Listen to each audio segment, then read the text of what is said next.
Picture this: a chicken, its head gone, standing tall on its legs. Not for seconds, not for hours, but for 18 months. What if survival isn't just about willpower or brains, but something deeper, buried so far inside living things that even death itself can't immediately find it? Today, we're traveling back to 1945, to a dusty Colorado farm, a startled farmer, and a chicken who refused to die. This is the true story of Mike the Headless Chicken, a creature who challenged everything we thought we knew about life and turned a simple farm accident into world famous wonder. On September 10th, 1945, in Fruita, Colorado, the sun bathes the fields in a dull gold color. Farmer Lloyd Olson squints at his chores list. The war has just ended, supplies are stable again, and tonight his mother in law will visit for supper. He decides on fresh chicken, a small luxury after years of rationing. Lloyd, like most people from Colorado during that time in the rural area, were practical, grounded, raised on habits passed down through hard years of drought and depression. He knew the chores of killing chickens by heart, done it dozens of times over the seasons. Nothing was unusual about that morning. Nothing at all, until it was. He enters the coop, breathing in dust and feathers. He reaches for a 5.5-month-old rooster, plump and stubborn, who resists with a few flaps of his wings. Lloyd catches him anyways. The rooster's name, if he ever had one, was about to become Mike. The axe comes down, but instead of the quiet finale he had expected, Lloyd watches something utterly impossible. The head falls, the body steadies itself, and starts to sway. And then Mike begins to walk. He shakes his wings, he balances himself, even attempts a soft crow. But where the sound should come from, there's only a faint, wet whistle. Lloyd stumbles backwards, drops his axe, and laughs nervously. That laughter soon turned to shock, because Mike doesn't stop. Clara Olson rushes outside, drying her hands on her apron. At first, she screams. Then she watches with wide eyes. For reasons no one yet understood, this ordinary bird was strutting calmly around, occasionally stopping to peck at the ground, though there was nothing left to peck with. The blood clotted quickly, no frantic flapping, no collapse, just life stubbornly pulsing on.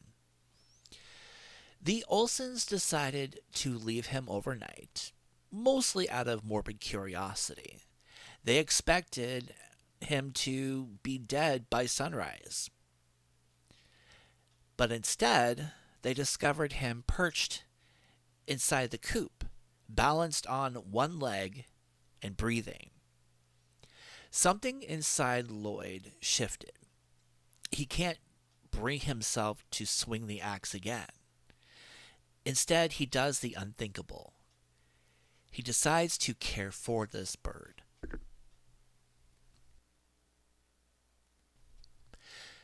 He clears the wound.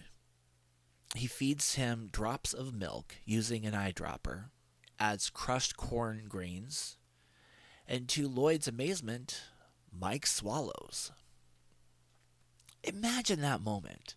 The impossible, suddenly humble and domestic. A man leaning over a half-headless chicken at dawn, realizing he's become the nurse and guardian to a defiant chicken, the defiance of nature itself.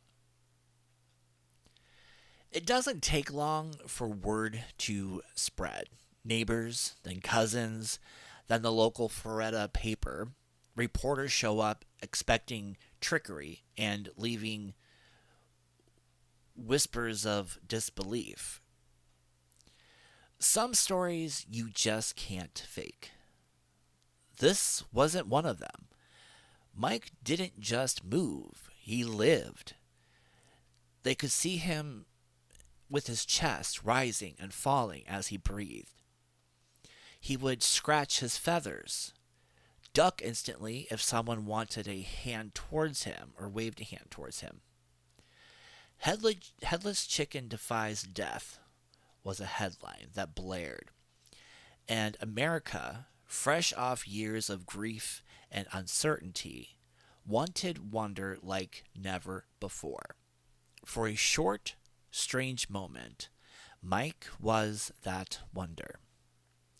Within months, the Olsons packed their old pickup and hit the road. Their strange companion rides in a padded crate with eyedroppers and feed. The post-war years were ripe with traveling curiosities. Television wasn't yet in every home, so sideshows ruled the road. Bearded ladies, conjoined calves, even a pig who wrote his name in the dirt for a nickel. Into this carnival of oddity rolled Mike. His banner read, "The Headless Wonder from Florida still alive." People lined up by the thousands, handing over quarters just to see him wobble in a pen. The Olsons charged 25 cents for admission, and some nights earned $100. Some town reporters dubbed Mike a barnyard Lazarus. Children shrieked and clapped. Scientists frowned, but couldn't explain it. Lloyd and Clara were no hustlers. They didn't travel with snake oil sellers or cheat the crowd. They just stood there, quiet and polite, holding their miracle everyone wanted to touch. Mike became part pet, part celebrity. He graced the pages of Life magazine, Time, and countless small town features. In a post-war world hungry for jokes and relief, a headless chicken brought laughter and awe in equal measurement. Decades later, autonomists pieced the puzzle together. Lloyd's swing, imperfect as it was, had spared the crucial part of Mike's brainstem, the section that controls heartbeat, breathing, and basic motor skills. In chickens, so much of that control isn't entirely brain work at all. It's decentralized across the spine. Think of it as biology's backdoor system. If the main switch flips, the wiring still buzzes. Mike's jugular vein clotted instantly, preventing him from bleeding out. The brainstem and one ear remained functional. The result? A headless chicken whose automatic systems just kept going. It's grotesque, yet weirdly admirable. His survival was neither spiritual nor supernatural oddities. It was evolutionary, a quirk, a biological accident that found perfection in imperfection. Some scientists called it a natural experiment in resilience. For everyone else, Mike simply became proof that nature has a sense of humor. Mike's fame made Lloyd and Clara minor celebrities.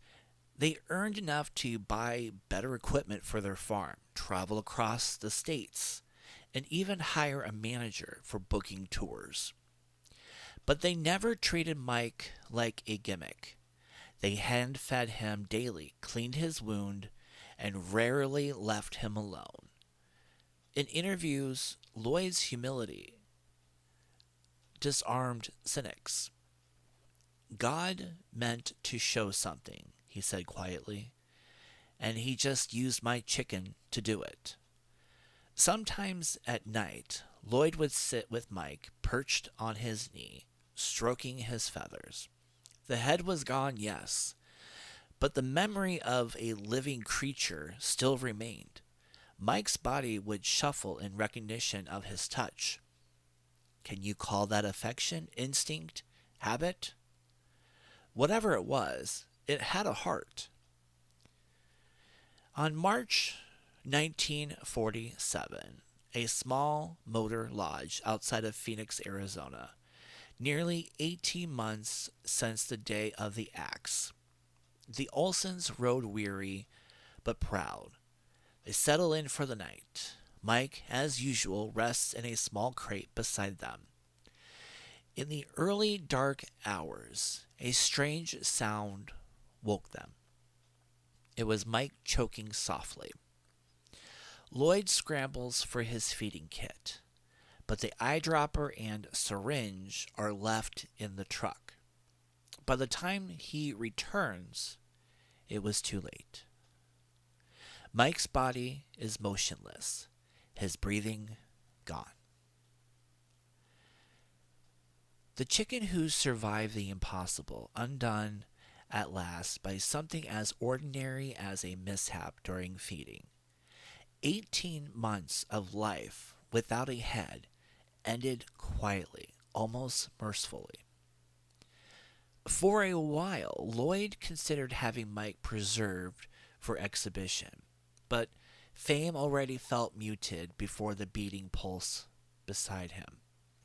He quietly took his remains home to Florida and buried them modestly on his land.